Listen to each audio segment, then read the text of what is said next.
Bueno, ya que no hay dudas, pues vamos a seguir con el siguiente capítulo, ¿sí?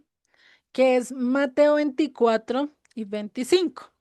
Y esto se liga mucho porque Yeshua, recordemos, estaba en ese lamento, en esa tristeza, porque sabía lo que se venía. O sea, no iba a venir cualquier cosa, ¿sí? No iba a venir una caricia pasajera, ¿sí? Sino una tormenta abrumadora. Y es lo que Yeshua les dice en los siguientes capítulos 24 y 25, que somos los que pues vamos a dar una pequeña introducción en lo que vemos ahorita en estos 20 minutos, ¿sí? Entonces vamos a ver Mateo 24 y 25 que nos habla acerca de los últimos tiempos, ¿sí? Esto está ligado a lo que conocemos como Apocalipsis, ¿sí? Yeshua acá da una media, bueno, da buenas partes y buenas perspectivas acerca de lo que va a pasar en los últimos tiempos, ¿sí? Y de lo cual también pues abarca y nos ayuda a entender parte de lo que Pablo dice y de lo que Juan ve en su visión con Apocalipsis, ¿no? Entonces por eso vamos a empezar acá. Estos capítulos son casi los últimos, o mejor dicho, son los últimos capítulos donde enseña Yeshua. Sí, ya es acá, ya está próxima a su muerte, ya acá estamos viendo y llegando casi al ultimátum de su vida, por así decirlo, ¿sí? Donde vamos a ver que él está empezando a entregarse, porque ya en el capítulo 26 empezamos a ver el complot, cómo es entregado, ¿sí? Todo lo que pasa ya en el transcurso de su arresto hasta su muerte, que son el capítulo 26, 27 y 28, ¿no? Que son realmente fuertes estos capítulos y que pues por eso Yeshua empieza a dar sus avances y le da esta última puntada como diciendo, mira, cuando digas bendito el que viene en el nombre de Dios, pues también van a dar todas estas señales. También vas a sufrir todo esto si tú no te arrepientes, si tú no miras a Dios, pues tienes que pasar por todo este proceso. Y va a llegar una generación que va a vivir todos estos procesos, ¿no? Por eso, pues acá ya están las últimas frases, ya están los últimos capítulos y en este es el último capítulo 24 y 25 donde tenemos más enseñanza de Yeshua. Ya en los capítulos 26, 27 vamos a ver que las palabras de Yeshua son menos. ¿Sí? Ya es mucho más su ejemplo que su actuar y su actuar más que sus palabras. Sus palabras son cortas, pero mejor dicho, puntudas, como dicen por ahí, directas al clavo, ¿no? Entonces, eso es lo que vamos a ver. Y acá en estos capítulos es donde, en estos dos capítulos es donde se muestra de manera muy detallada ciertos aspectos que van a tener que cumplirse antes de su regreso, antes de que Yeshua venga, ¿sí? No después, no es antes, y recordemos, según lo que vemos a lo largo de las profecías, ¿sí? La venida de Yeshua viene después de la gran tribulación, después de las copas, después de las trompetas, según Apocalipsis 19. Se los dejo para que ustedes lo revisen, ¿sí? Y eso porque ahorita estoy estudiando lo de rapto, entonces más o menos tengo perspectiva. Entonces, eso es algo que vemos. El fin de los tiempos, cuando Yeshua regrese, va a ser el ultimátum, ¿sí? Y estas son las últimas palabras que Dios les está dando. Y es curioso, porque acá Yeshua les da una antesala de decir, mira, yo voy a morir, pero voy a resucitar, me voy, pero después vengo. ¿Sí? Y en mi segunda venida es que voy a hacer esto, esto y esto, esto. Y eso es lo que le está diciendo. Por eso el primer mandato o el primer mandamiento que nosotros tenemos, que es el más grande de todos, que dice, escucha Israel. Lo primero que tenemos que hacer es que escuchar, parar oído, aprender, saber qué es lo que nos quiere decir acerca de los últimos tiempos. Sí, y este estudio, pues lo voy a complementar, esta parte lo complementamos eh, eh, con el verso por verso de este capítulo 24 y 25. Y si ustedes quieren tener un contexto mucho mejor, Estudies en los profetas que hablan acerca de los finales del tiempo, junto con Primera y Segunda Tesalonicenses, junto con Apocalipsis. Sí, o sea, mejor dicho, los que le queda mucho es mucho por estudiar, ¿sí? De este tema no es tan corto en los últimos tiempos, por eso hay muchas contradicciones porque toman solo un párrafo y un versículo y ya, cuando realmente tienen que ver todo el panorama y que Dios da ciertos detalles en diferentes profecías. Incluso yo no sabía, pero en Isaías habla acerca del día del Señor. ¿Y cuál es el día del Señor? Cuando Él viene. En Jeremías también lo toca, en Ezequiel también lo toca. No mucho, pero sí ciertos detalles que uno tiene que tener la perspectiva y conocer, porque o si no, está perdiendo ciertas puntadas que va a hablar acerca de esto. ¿M? Por eso en el capítulo 24, pues vamos a ver las señales antes del fin. ¿Sí? Esas señales que incluso hoy en día ya estamos viendo varias, ¿sí? Y en el capítulo 25 vamos a ver el juicio a las naciones, ¿sí? Donde también vemos todo lo que tiene que ver con las mujeres, eh, con las vírgenes, las 10 mujeres vírgenes, tenía en la mente las insensatas. Entonces, las 10 mujeres vírgenes, las 5 sensatas y las 5 insensatas, lo vamos a ver también en este capítulo y también, si no estoy mal, así la parábola de los talentos, ¿sí? Que tiene que ver también con el fin del mundo, o el fin de los tiempos, o cuando venga Yeshua, ¿sí? Eso lo vamos a ligar con eso. En el capítulo 24, verso 1, nos dice, cuando Jesús salió del templo y se iba y se acercaron sus discípulos para mostrarle los edificios del templo. O sea, imagínate, yo no sé si ya Yeshua había ido, muy posiblemente sí ya varias veces, pero como que era la primera vez que fue con sus discípulos y sus discípulos, así como cuando uno va a una ciudad diferente y está el residente y se empieza a enorgullecer de su lugar, ¿no? Ay, mire, acá tenemos esto y acá tenemos esto y mire lo otro y empieza, mejor dicho, ¿cierto? Como a sobrevalorar lo que tiene. Y eso es lo que estaban haciendo los discípulos.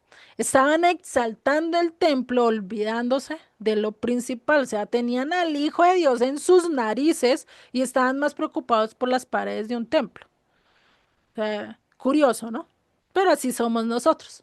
Olvidamos de los principales y a veces preferimos otras cosas, ¿no? Entonces, imagínate, para esta época, recordemos que el templo, el segundo templo ya era una obra maestra, ya había sido totalmente eh, amplificada, había sido totalmente reconstruida y fuera de eso, embellecida. Sí, o sea, no estaba como el templo que terminó Nehemías, que terminó Esdras, Malaquías, que fue para el tiempo de ellos, no, ese era el mismo templo. O sea, acá ya estaba totalmente diferente. Se cree que era una de las 10 maravillas de la época del mundo oriental para la época de Yeshua, o sea, lo tenían por alto, ¿sí? ¿Por qué? Porque pues lo había hecho el rey, uno de los héroes lo había amplificado, ¿sí? Y recordemos que en el año 586 antes de Cristo, Nabucodonosor pues destruye el primer templo y toda la casa de Judá, es decir, se lleva a cautiverio y destruye Jerusalén. Jerusalén queda totalmente quemada. Nehemías relata un poco de cómo estaba la ciudad, dice que las puertas estaban quemadas, muros totalmente caídos, tanto que él cuando mira todo esto le da tristeza en su corazón y llora, lamenta, ¿no? Cuando se entera de esto, cuando lo ve con sus propios ojos y ve que todos están embelleciendo sus casas, pero que el templo está totalmente en ruinas, pues le da mucho más dolor y coraje, ¿sí? Por eso después el segundo templo, pues para el tiempo de Nehemías, Esdras, Zorobabel, pues ellos empiezan esta construcción. Ya para los años del 20 al 10 antes de Cristo es cuando Herodes el Grande remodela este templo y lo amplía, lo pone bien bonito, ¿sí? O sea, le hace esa plataforma que está hoy en día en el lugar donde está el Domo de la Roca, ¿sí? Está toda esa explanada, antes no estaba, cuando Herodes empieza las reformas, hace toda explanada y deja ese lugar, pues realmente lo más de bonito, ¿no? Y pues por eso se cree que era una de las tres maravillas incluso del mundo antiguo. El primero está el Mar Muerto, ¿no? Pues por esto. El segundo, pues la segunda maravilla que tenía el pueblo de Israel, pues que era el día de reposo, algo que no todos tenían, porque para ese tiempo que se decía, no, eso es flojera, ¿cómo así? Que van a descansar en un día. No, no, no, eso es flojera, tienen que trabajar, pero era raro en ese tiempo no se trabajaba, no se descansaba, perdón, o si se descansaba era un día que ellos quisieran, al azar, ¿sí? No un día que estaba predestinado para todo un pueblo, o sea, todos cerraban todo y todos se centraban a descansar y en la búsqueda de Dios. El tercero, pues tendría que ser el templo, ¿sí? Debido a esa arquitectura y pues donde incluso pues no había una imagen. ¿Por qué llamaba la atención? Porque no había una imagen de nadie. O sea, imagínense, y es curioso porque uno entra hoy en día en una sinagoga y uno no ve una imagen de nadie, uno le siente como raro, ¿no? Y vaya uno a nuestras casas o a alguna iglesia y tiene que tener imagen de algo. ¿Sí? Puede ser una cruz representativa al frente o a los lados tiene que decir textos, pero algo tiene que haber en las paredes, ¿cierto? No podemos no ver las paredes solas, eso ya es un sacrilegio, ¿no? Creo que para nosotros es como muy raro ver una pared totalmente sola. Bueno, aunque yo las tengo en mi casa, pero hay muchos de nosotros que no les gusta, ¿no? No sé si ustedes han visto, pero hay gente que tiene todas sus paredes llenas de cosas, ¿no? Es curioso. Y eso pues es algo que para esa época era normal. Todos los templos tenían su estatua, tenían sus dioses ahí enmarcados con esculturas y todo lo que el templo de Israel no tenía. Por eso era absolutamente raro y muchos iban incluso a mirarlo debido a esa rareza, ¿no? Por eso se preguntaban y decían, venga, ¿y dónde está su Dios? ¿No? O sea, como diciendo, venga, o sea, ¿dónde está su imagen? Yo no lo veo, ¿no? Y decirle, no, es que Dios está en todo lugar, venga, ¿y de dónde? Yo no lo veo, ¿sí? Pero estaban refiriéndose a que Dios era espíritu, no había imagen de ello. Por eso, pues el Salmo 115 es una respuesta a esto, ¿sí? A lo que ellos preguntaban, a lo que preguntaban mucho los extranjeros diciendo, ¿dónde está tu Dios? Que muchas veces lo podían decir en medio de ironía, de risas, de burlas, por todo lo que les pasaba, o muchas veces por curiosidad, ¿sí?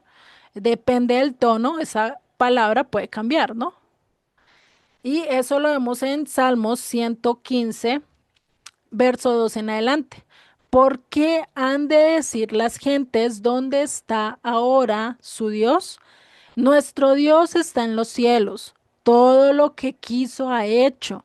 Los ídolos de ellos son plata y oro, obra de manos de hombres. Tienen boca, mas no hablan. Tienen ojos, mas no ven.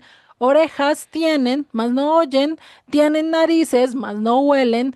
Manos tienen, mas no palpan.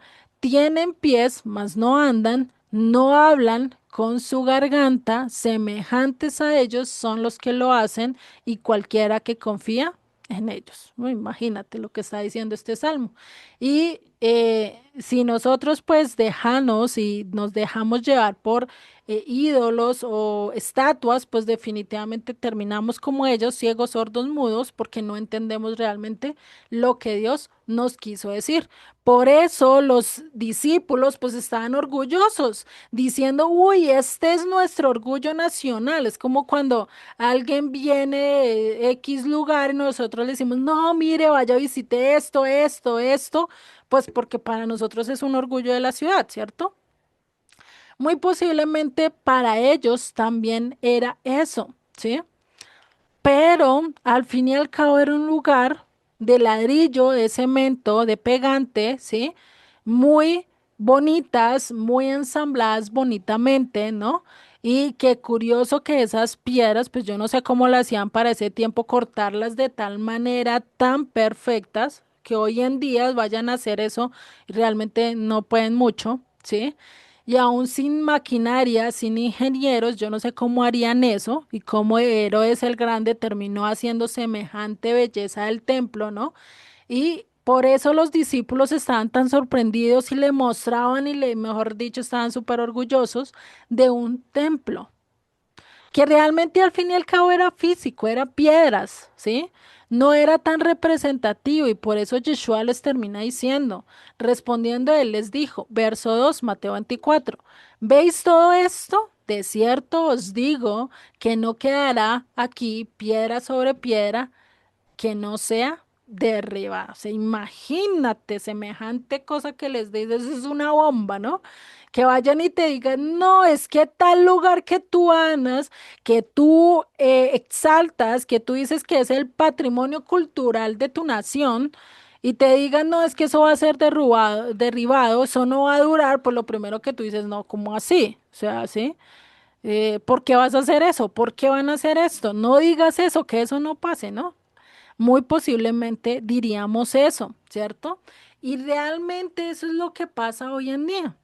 Hoy en día, todas esas piedras tuvieron que ser derribadas. ¿Por qué? Porque cuando le prendieron fuego al templo, por culpa o sin culpa, porque muchos, hay unos que argumentan que Tito realmente no quería incendiar el templo, pero que porque muchos se escondieron allá, pues muchos soldados fueron y prendieron el templo y pues por eso se incendió.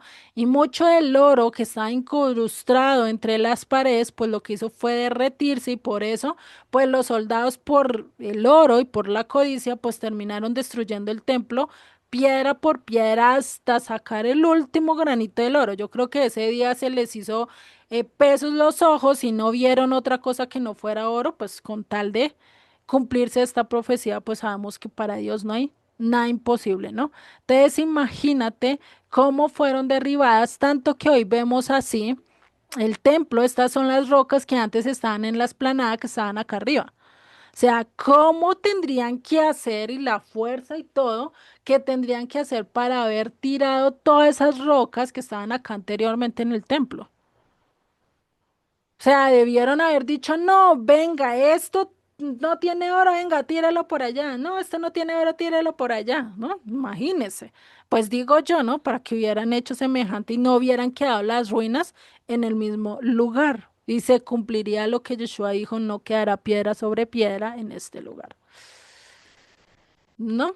¿Por qué fueron tan diligentes en destruir el templo? Pues por lo mismo, porque querían, ¿sí? El oro que estaba en ese lugar, ¿sí? Porque dice incluso que se emborracharon tanto los soldados romanos en esa época y empezaron a lanzar flechas hacia el templo y no, y pues como encontraron resistencia judía y se metieron allá al templo y dijeron, ah, eso acá no se meten. Vaya uno a saber, el que no tenga, el que no tiene piedad, eso no le importa, ¿no? Es lo mismo que anteriormente, no, yo me meto en una iglesia católica y no me pasa nada.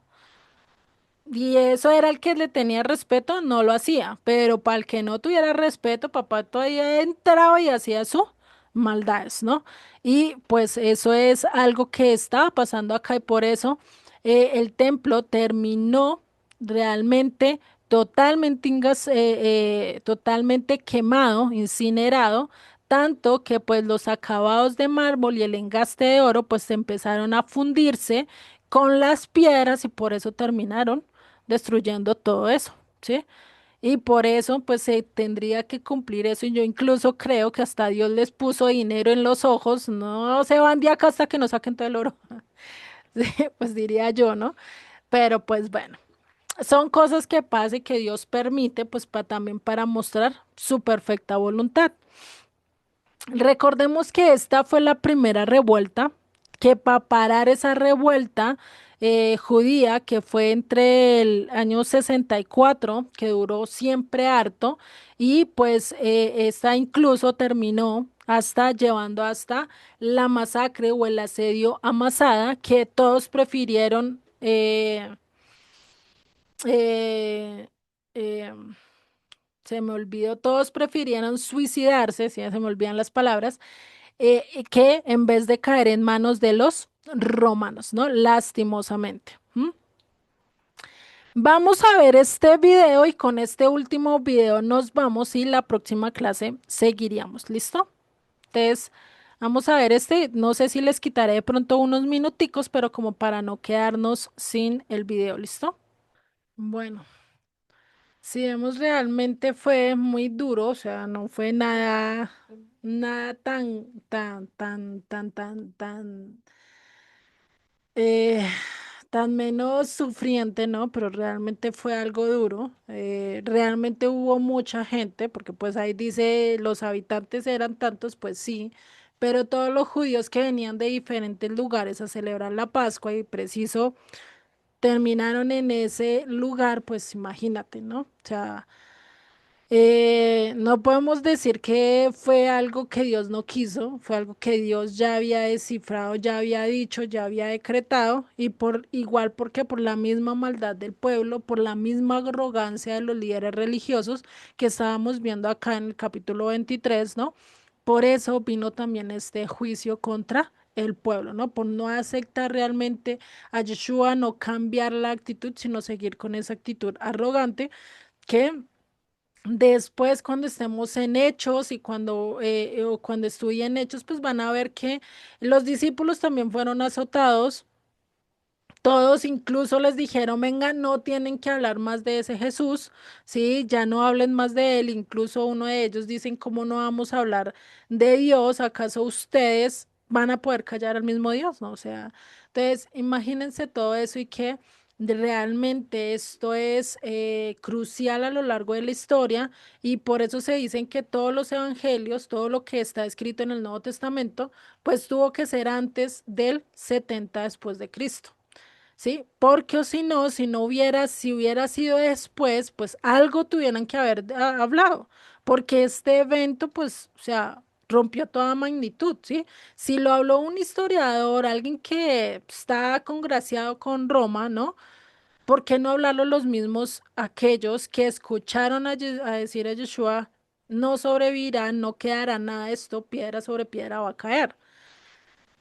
Cuánto más no hubieran escrito acerca de eso y haber dicho, mire, sí, Jesús, Yeshua estaba totalmente en su razón, mira, eso pasó en esto, y haber descrito el evento, ¿no? Como lo fue con Ezequías, con lo que pasó con los asirios y todo eso, pues se hubiera vuelto a relatar esto. Por eso se crea que todos estos evangelios pues fueron antes, escritos antes del 60 después de Cristo y que Dios permitió que todo esto se preservara porque imagínense cuántos escritos y cuántas cosas no se perdieron y aún a pesar de eso, o sea, las escrituras todavía están, ¿no? Entonces, ahí podemos ver que realmente la mano de Dios es inmensa y su plan realmente no se sale de control, ¿no? Bueno, no sé si tengan dudas, preguntas, qué pena con ustedes, me les pasé casi 20 minutos, pero pues era importante que ya dejáramos pues el tema del verso 2 ya totalmente saneado, ¿no? Lo que es la destrucción del templo. Bueno, yo nada más me quedé preguntando porque decía muy al principio del video Ujú. que no hay evidencia del primer templo arqueológica. Porque es que, ¿por qué? Porque el segundo templo lo hicieron encima del primer templo. Entonces, toda la evidencia está debajo del segundo templo. Es decir, Pero, tendrían que remover la montaña para ahí sí verificar toda la evidencia. ¿Sí? pero precisamente allí es donde está mi duda, ¿no? Porque, bueno, no mi duda, sino yo me pregunto, como no hay evidencia, si ellos mismos están diciendo que construyeron, reconstruyeron, al decir reconstruir, es que hubo antes algo. Tal vez no haya sido la majestuosidad que hicieron después, pero sí existía, ¿no? Entonces, para mí eso es como una evidencia de que sí existió. Ajá, Bueno, sino que ellos hablan es a nivel arqueológico, o sea, otras cosas que indiquen que sí realmente existió el primer templo. No solo la reconstrucción, sino otras evidencias, ¿sí? Tipo de que historiadores de otros pueblos, pues hablaran de esa reconstrucción, pero pues esas evidencias no están, ¿sí? sí. Ahora sí que son evidencias palpables, ¿no? Exactamente, eso es lo que ellos se Solamente refieren. están las evidencias bíblicas, Ujú, espirituales. Y exacto. bueno, para la humanidad, para muchos de la humanidad necesitan lo palpable. Ujú. Exactamente, sí. Y pues ahí sí como dicen y como dijo Tomás, ¿no? Hasta no ver. No ver, no creer. Es muy posiblemente muchos piensen y digan eso y por eso muchos piensan que es falacia, pero pues nosotros podemos saber que es verdad. Incluso nomás cuando vean el túnel, ese trayecto que se hizo debajo del templo, ¿sí? Debajo del templo hay unos túneles donde se puede incluso caminar sobre una calle Ana. Imagínate, encima del templo, de ahorita del Domo de la Roca, hay ciertas cosas que hablan pero de la vida de la época de Yeshua. O sea, muy posiblemente la estructura que vemos hoy en día, ¿sí? No es totalmente tan antigua o más antigua que la que estaba en en el momento de Yeshua, sino que muy posiblemente parte de esa estructura también tuvo que ser arrasada y después se reconstruyó, ¿sí? Entonces, pues todo eso, pues no estuvimos allí, no podemos decir a ciencia cierta cómo fue todo y qué pasó a lo largo de todo este tiempo, porque incluso las murallas de Jerusalén se han reconstruido y se han reconstruido pues, muchas veces, ¿no? Cuanto más, ¿no? Pues la parte del templo. Señor y Padre, te damos gracias, gracias por tu palabra, por tu bendición. Ayúdanos a estar delante de tu presencia, a cumplir de acuerdo a lo que tú nos dices, Padre. Sabemos que tú eres real, que tú eres vital, Señor, para la subsistencia de nosotros. Ayúdanos, Señor, a caminar de acuerdo a tu voluntad, de acuerdo a lo que tú nos dices, Señor. Perdona si en nosotros hay ese orgullo, esa altanería, el no querer volver a seguir tus palabras, no ser esos discípulos que tú deseas y anhelas de nosotros, Padre. Cambia esa dureza de nuestras vidas, ayúdanos a ser esas personas enseñables, capaces de querer aprender de tu palabra y de ti, Padre. Que seas tú el que hables a nuestras vidas, que seas tú el que llenes de instrucción nuestros corazones, Padre. Te doy gracias por Solecito, por Roxana, Santiago, por los chiquitines de ellos, por Margarita, su familia, por María Elizabeth, Señor, mi mamá, que seas tú bendiciendo a cada uno de ellos. Ayúdalos, bendíceles, dale la sabiduría que necesitan y sobre todo esas palabras que necesitamos cada uno de nosotros para seguir adelante, para que seguir contigo y sobre todo que seas tú el que nos reveles más y nos grabes tus palabras en nuestra mente y corazón, Padre. Te doy gracias por todo en el nombre de Yeshua. Amén y amén.